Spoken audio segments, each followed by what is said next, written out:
To a bright and balmy episode of QI Down by the Briny. Joining me for a saunter down the shore tonight are a supersized strongman, Lou Sanders.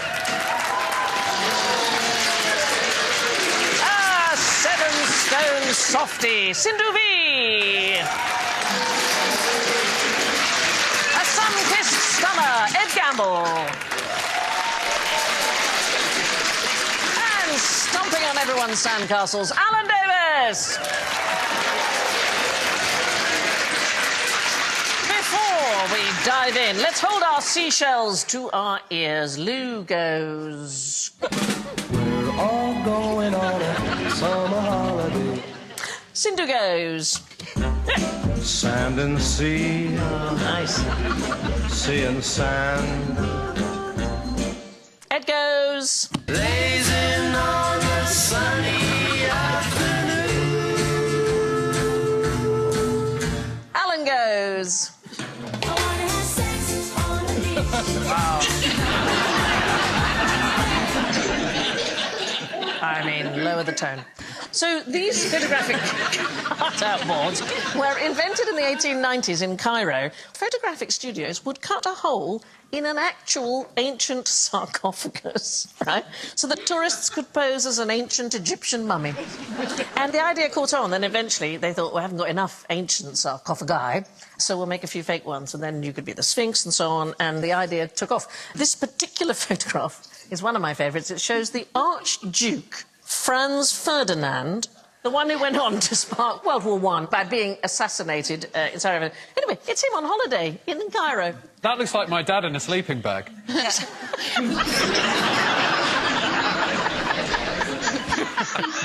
The big question, Alan, for you, hats on or hats off? I keep thinking it's going to fall. Yeah, it looks nice on you. You look very dapper. Well, it's very kind. Very Maurice Chevalier. I'm enjoying your sun hat as well. Yeah, it's going. That's it. Okay. Can I just say, I've never seen you two flirting before, and I really enjoy it. Do you know, neither of us have been out for a year. It's wonders for our relationship. Anyway, on with the questions. Where in mainland Britain is closest to French soil? Has Café Rouge got a garden? That's the only place. I mean, I've driven past. I don't know. Any other guesses? I'm happy just to say Dover.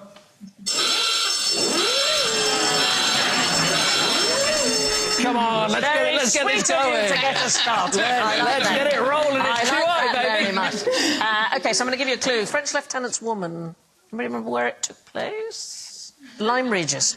After decades of coastal erosion, washing away all the sand at Lyme Regis, they had to basically rebuild the beaches, and 30,000 tons of sand were shipped from northern France. So I guess you could say that the closest bit of French coastline that you can enjoy is in Dorset.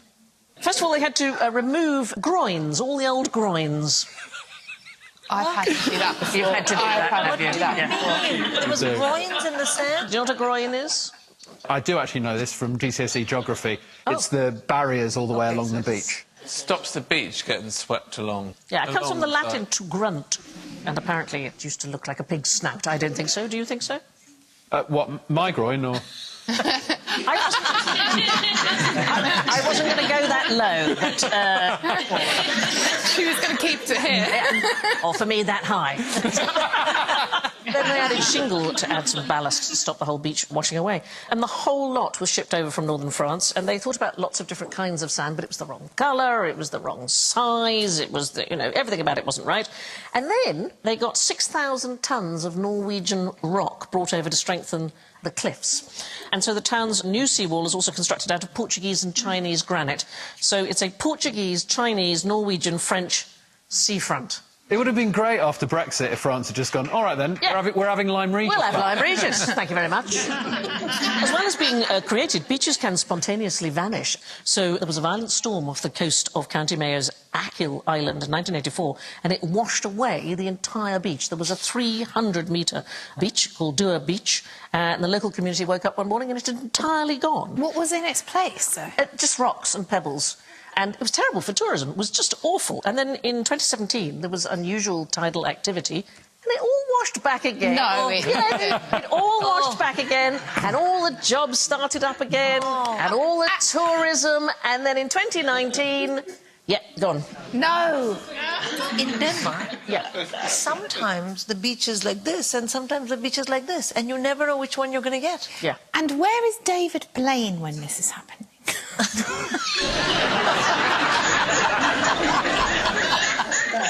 Where do they go? Well, it just erodes, and it is a serious problem. In fact, because of it, there's a thing called the Coastal Protection Act 1949, and you're not allowed to take any pebbles or sand from UK beaches. Oh. You could be fined £1,000, you could be forced to return all the stuff, because we have to protect them, because, frankly, the ocean's taking enough. Do you want to have a word with the props manager? I don't know where. And also now, if we need more sand, the French will say no. But the Italians are even more fierce about it. You can get 6 years in prison.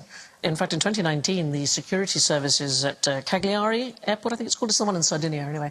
Cagliari. Cagliari. They confiscated 200 kilograms of sand from tourists in a couple of weeks. Just taking the sand Just home. taking the sand home, yeah. Like in a container, like it's a personal souvenir. And... Well, I think we all accidentally take a little bit of sand home. Yes, don't but we? if it's all of us, you know, and beach gone. But I just mean, like, if you're going for a swim and there's sand washing around, we're all accidentally smuggling some, aren't we? Oh, do you Away. mean in your orifices? Yeah. Yes. In your groin. How hot are the Your pig Italians? snouty groin. I've got loads of I'm sand. sorry, Paolo, I took some sand home in my snout. But what is really amazing, if you look at sand samples under a microscope, look at the variety of materials and shapes that it comes in. So when you look at sand, it looks quite sort of homogeneous to the naked eye. it does. Don't you think that's it's like a cheese board? But you can see detail within the tiny particles. It's amazing, isn't it? Nature is quite good in the end. And if you take nothing else away with you, take that thought. What are the main problems with living in a sandcastle? You get too much sand in your lululala. In your lululala. It's lululala and groins, that's where we're going. I like lululalas. Did your mother call it that? No, the kids came up with it. Lululala? Lululala, and they would run around saying lululala, lululala, and then my mother started singing it one day in the kitchen, lululala. I was like, no, that's not, no. We don't sing that. No, we don't, just don't. So there's going to be one, is there? A real one? What, a real problem? A real sandcastle? Like a livable with rooms and... We may get to that, but Kings first of all, in we're it talking and about stuff. creatures that live in sandcastles. What? I know. There are sandcastle worms, OK? Oh. Yeah. They are called, and I probably will mispronounce this, Phragmatopoma californica. So they live along the Californian coast, and they live their entire life in castles made of sand, which they build themselves. Oh. They are fantastic. So the picture on the left there, that is a single sandworm, and the tentacles that it's got on its head, that's those things you can see them sticking out like that, they sort through grains of sand, and so they select ones that are the suitable size, and then they secrete a compound from their body, which honestly, it's a sort of underwater glue. So then these other pictures are a whole lot of them. Each little hole, each little tube is a single sandworm, and then they all live together. Wow. What do you think the main problem these worms might have, given that they never leave the tunnel and they always face outwards? Is it going to the loo? Yes, darling. It's your Do they base. gradually fill up their tunnel? They would. If they just defecated, it would just be full of poo. So they don't defecate? No, they do, but it's so clever, OK? It's the sort of thing a little boy goes, oh, I want to do that. OK. They have a rectum at the end of the body, like most animals, but there's a long tube, comes halfway up the body, it poos on its own back, and then it simply shrugs the faecal pellet up its body and out the tube. I'm quite envious of any creature that can come up with a pellet like that. Yeah. I'd love to have a faecal pellet. Yeah. it would transform lavatory design, wouldn't it? Because it would be more like Marble Run or something like that. You could have some fun with it, couldn't you? You could just launch it off. Yeah. Do you think you could teach yourself to fire it and maybe set targets up in the bathroom? Well, I think after a while there's bound to be competitive pelleting, isn't there? And dare to dream. How far can it go, though? Anyway, they are astonishingly interesting. So some squirt sperm up into the water and some squirt eggs up into the water and larvae are created. And then what happens is they can smell the very cement that holds the sandcastle city together, and they go back to where they came from. Sandy, do you think nature's actually quite good in the end as well? I'll be honest, Lou, I'm coming round to it. I am. There is a human who lives in a sandcastle, and his name is Marcio Matolias. He's also known in Rio de Janeiro as King Marcio, and he's a sand sculptor. He makes his money from tourists and also from a used bookshop, which he runs from a 3-square-metre castle that has been his home for over 20 years. And it's made of sand? It's made of sand. That's where he lives. He lives inside that sand castle. His main problems are the elements, so his castle can collapse if there's a very heavy storm. It gets unbearably hot in the summer. He's got no toilet, and he hasn't got a tube. You know, can't do that thing. So he has to go to the fire station if he wants to. And they're all right with that, are they? Apparently, it costs $1 each time he goes. I don't know what. Well, he's saving a lot on rent, I suppose. He's lived rent-free for more than 20 years, which is... Yeah. Doesn't the sea wash it away? The trick is to build it above the tide mark. Right. Then a lay-by off the A4. My favourite childhood memory was building sandcastles with my grandfather until my mum took the urn from me.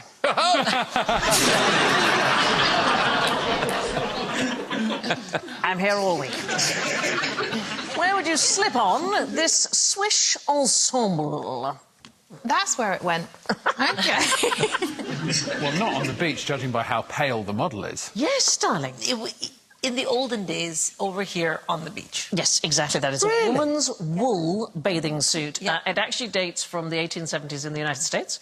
But women in the 19th century were expected to bathe in full-length dresses, gowns made of thick material that didn't become transparent when wet. And they quite often used to have weights in the hem. They didn't want it to float up, right? There's no point in having a dress on and then it suddenly goes up like that.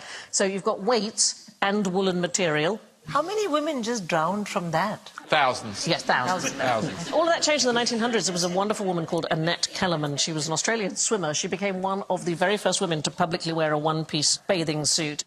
This is not a picture of Annette Kellerman. This is women having their suits measured to see if they were allowed to be on the beach. And that's You can see why they weren't allowed that, because it is very erotic. quite So, risque, isn't it? Well, Annette Kellerman, the very first time she appeared in 1907 on a beach in Massachusetts wearing a one-piece suit, she was arrested for public indecency.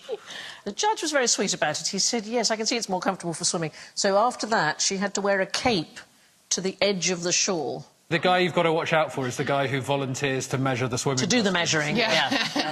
It's Alan. It's got the same path, Alan. All right, I'll do it. Right. Who invented sunbathing? I don't know much trivia, but... I thought that was it. I know nothing. I know nothing. Yeah. But my mother said once, she said, you must go to school with the umbrella because you're very dark. Sunbathing is only allowed by the lady who do it. She was Coco Chanel. Coco Chanel, she could do sunbathing because she was so fair, not like you, over dark. Take the umbrella. So I had to go to school with an umbrella. Yeah. Well, it is often thought that Coco Chanel invented suntanning, but in fact, she didn't really originate. There's a wealthy American socialite couple called Gerald and Sarah Murphy. This is a wonderful picture of Gerald and Sarah on the left and Cole Porter, who's one of their friends, and a woman called Genevieve Carpenter, who just seems to be there to hold Cole up. And they went to the French Riviera in the 1920s, and they became famous as party and holiday hosts. Up until then, people had only gone to the Riviera in the winter, and they persuaded the Hotel du Cap to remain open for the summer, and everybody came. So Zelda and F. Scott Fitzgerald, Ernest Hemingway, Pablo Picasso, Dorothy Parker, Cole Porter in the picture there. And they invented the idea of beach time and sunbathing. They used to get everybody to come for picnics, and they used to start games on the beach. It's so weird to think it had never happened before. People had gone to the beach to go swimming, but they hadn't thought, And we'll just stop for a bit. Anyway, Coco Chanel is worth talking about because she's often said to have sort of single-handed... There she is on the left. She came back from a Mediterranean cruise in... Crazy Coco. Crazy. Came back with a tan in 1923 from a cruise, and everybody went crazy for it. But she's really probably just putting the icing on what was already chic, and it was chic because of the woman on the right.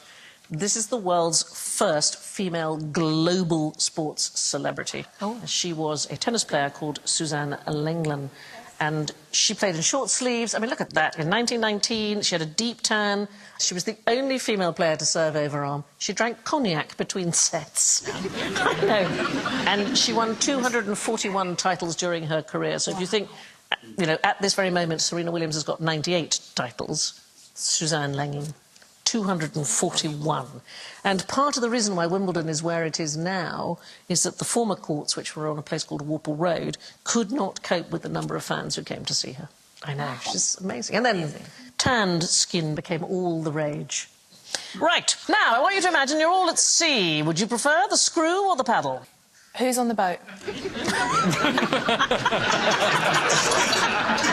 You're going to go for screw? Yeah. I'll take the paddle. You'll take the paddle? Yeah. Paddle. Screw is correct. So, we are talking about ships. After the Napoleonic Wars, Britain was, I mean, undoubtedly the world's foremost naval superpower. But you're still talking about wooden ships propelled by sails. And then passenger ships began to move towards steel. And they began to move towards being steamships. And the Navy soon followed. And the question was, which was going to be the best for these boats? Was it going to be the paddle on either side or the screw propellers? So they had a tug of war. I love this. Between two virtually identical ships, HMS Rattler, which had a propeller, and HMS Alecto, which, as you can see on the right there, had a pair of paddle wheels. 1845, they tied them together with a rope, they're set to full power. No contest, absolutely none. The Rattler, boom, backwards. She pulled Alecto at 2.7 knots, and the screw propeller, after that tug of war, became the standard way to propel naval ships. In fact, you can see the propeller itself, if you're a geek like myself, on display at the SS Great Britain Museum in Bristol. Right, where's the one place you're guaranteed not to meet a shark? Claire's Accessories. Horrible picture, isn't it? I'm just looking, just... What's that? Oh, it's jumping into a shark. Into a shark. What a way to die. I mean, look at his arm. He's just had his COVID jab. It's not fair, is it? I'm free! OK, so there is a particular type of shark. Where would you not expect? You would not expect it in Claire's Accessories. Dry land. You would not expect it on dry land. Well, there is a particular shark known as the epaulet shark. Its real name is Hemicillium ocellatum. And it's named because if you look on the shoulder, it looks like it's almost got a military epaulette. And that can get out, can it, and walk Well, about? you find them off the coast of Australia, you find them off the coast of New Guinea, but you also find them on the coast. They're about 2-3 foot long, and they use their tail and their pectoral fins to shimmy along the seabed. So have a look at them underwater and see them moving along. I think it's just very slightly creepy. Oh. Doom, doom. Isn't it weird? They don't come out of the water, do they? Yes. So they are also able to crawl out of water and over the sand to access tidal pools. So this is an epaulet shark walking on land. Oh, you wouldn't want that coming You wouldn't want that up, coming at you, would you? No. How far can they come up the beach? Are they going to, like, get in your car and stuff? Yes, there's nothing they like better than to drive a hire car. And suddenly they speed down to the water's edge and 20 more of them get in. Come on, A boys! few donuts and then bugger off into the town. No, they don't go that far out because they want tidal pools. So they eat worms and small fish and crustaceans. They find them by shoving their heads into the sand and then they filter the food out like that through the gills. Hang on a second. What's that? Over there, in the water, circling ominously. Oh, my God, it's... General ignorance. Fingers on buzzers, please. I mean, I've said it a lot over the years. I just try to make it a bit more exciting. What's this puffed up puffer fish full of? Sand. Poison. It is full of poison. What else? Yeah, okay. Is it seawater, Sandy? Is it seawater? Yes, it is. They inflate themselves by swallowing water from around them into their stomach, which inflates them. A bit like me when I learned to swim. Its eye. Its eye and its mouth. And then what's happened to the rest of it? I think it's lost its arms and legs. It's completely evolutionised down to really the basics. It's really saying, go away, I'm terribly frightening. Should have seen me a million years ago. Yeah. Amazing. And this is all that's left. It's got no rib cage and it's got It's amazing. elastic skin. And when they let themselves go, do they go... They fly backwards through the ocean. They, Go! And then they're just a tiny, like an old sock with a massive eye. But why would you have to burp a puffer fish? Burp it as in like a baby? Yeah, or... like, you know. Oh, to show it you care. So if they inhale while they're out of water, they can get air in and they can't get rid of it themselves, and they'll be stranded floating upside down. So, for example, if you're trying to get them from one tank to another, for a brief moment they're out of the water, they may get air in their system, and you have to help them or they'll die. So you have to burp the pufferfish, and basically you have to hold its head underwater and then just gently squeeze the stomach. You could put it under your colleague's pillow on his seat as a bit of a prank. Nature's whoopee cushion. I love that. You said poison, did you not, Sindhu? Yeah, famously contains an extremely potent tetrodotoxin. It is the second most poisonous vertebrate on the planet, second only to the poison dart frog.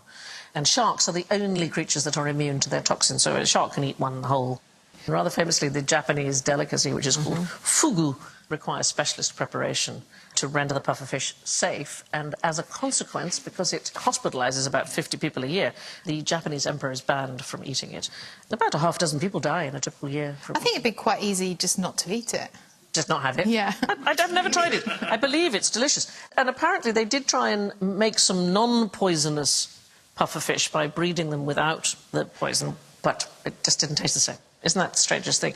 And you have to be careful. It's found in the liver, the ovaries, the eyes and the skin. I mean, it's a big workaround for a chef, isn't it? You know, delicacies, what can you say? I know, right. Where is the world's longest mountain range? It's underwater. Yes! Alan, you used to be the silly one on this show. Yeah, and then you lot You turned never up. would have got that series one.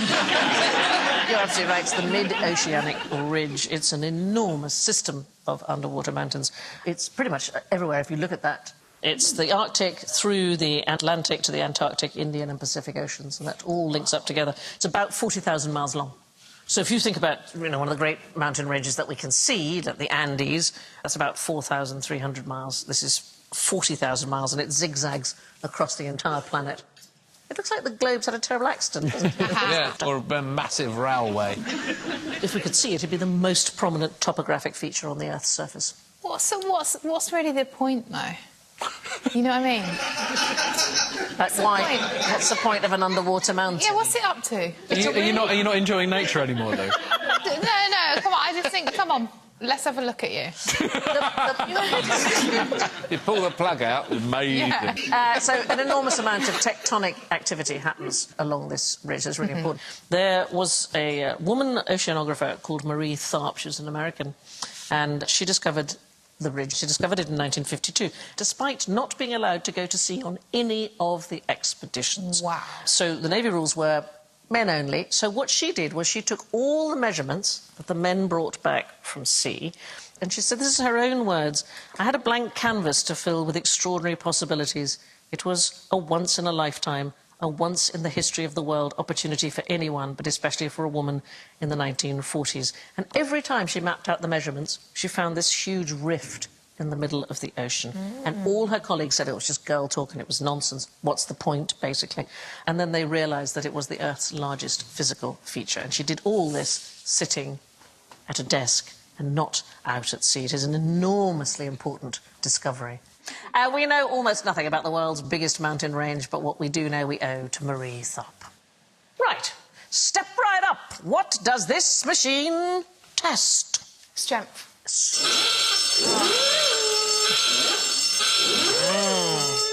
So, yeah, no. Kinetic energy. Oh, no, I like that. Don't know what that is, Ed. He has turned very clever.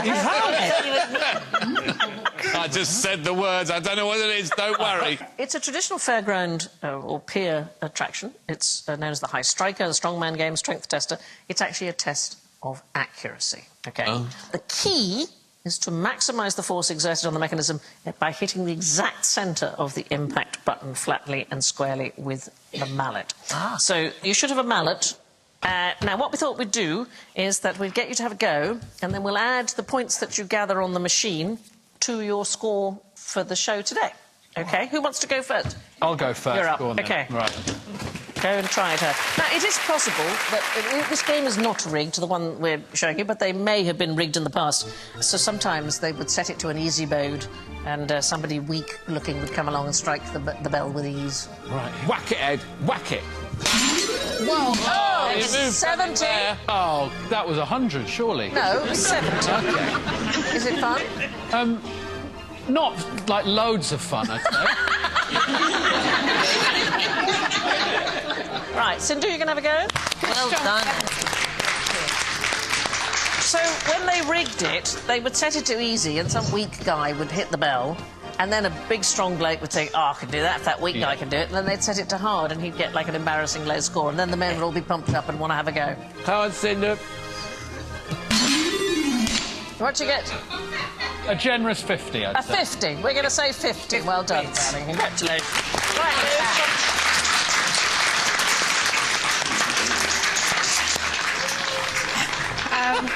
Take a run up.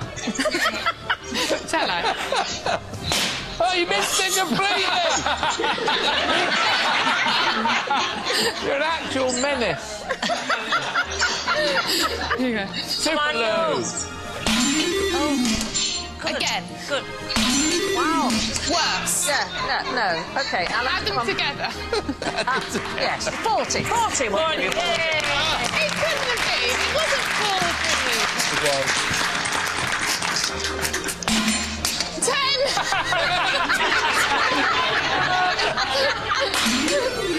50. 60. 50. I'm going to give you 50. Thanks, Sandy. So,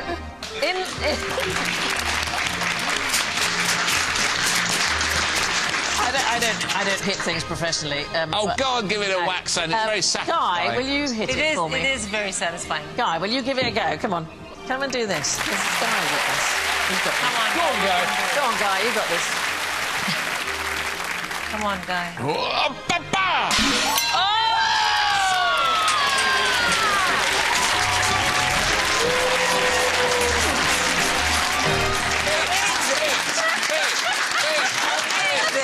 Love it. Incredible. Oh, well done, Guy. I love that. Well, Smell a rat. A stinking rat. Wow. it looks like the sun's going down. So we better call it a day, pack up the deck chairs and take a look at the scores. In last place, all at sea, it's Sindhu with 42.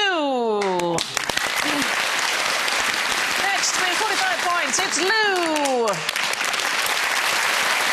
53 points, it's Ed. With 58 points, it's Alan. Taking top prize tonight with 100 points, it's floor manager extraordinaire Guy Smart. What?